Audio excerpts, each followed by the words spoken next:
আসসালামু আলাইকুম ওয়া রাহমাতুল্লাহি ওয়া বারাকাতুহু। আশা করি আপনারা সকলেই ভালো আছেন। আপনাদের সাথে আছি আমি মোহাম্মদ হাফিজুল ইসলাম। একাদশ দ্বাদশ শ্রেণীর তথ্য ও যোগাযোগ প্রযুক্তির বিষয়ের আজ ষষ্ঠ পর্ব।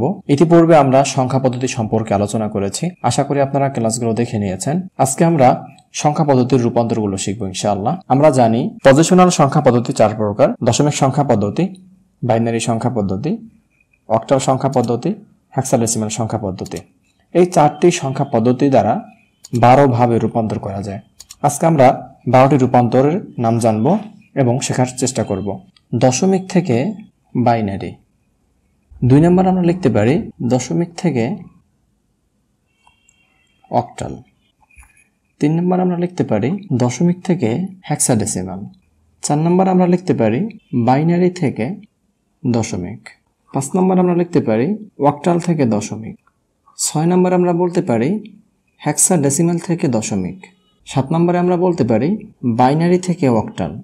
8 নম্বরে আমরা বলতে পারি অক্টাল থেকে বাইনারি।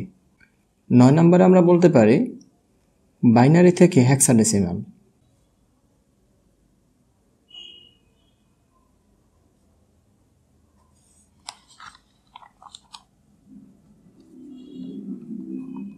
10 নম্বর আমরা বলতে পারি হেক্সা থেকে বাইনারি।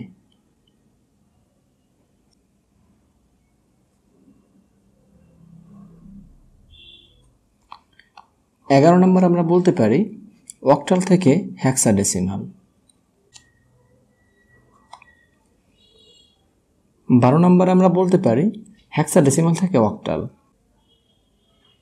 আমরা এখানে 12টি রূপান্তর শিখলাম: দশমিক থেকে বাইনারি, দশমিক থেকে অক্টাল, দশমিক থেকে হেক্সাডেসিমাল, অর্থাৎ দশমিক সংখ্যা থেকে অন্যান্য সংখ্যা পদ্ধতিতে রূপান্তর করা।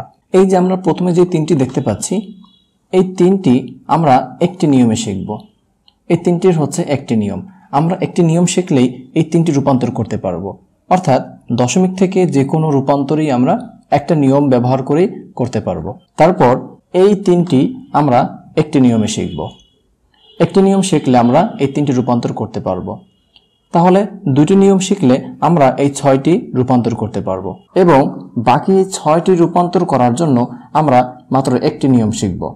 একটি নিয়ম শিখলেই আমরা এই 6টা রূপান্তর করতে পারবো।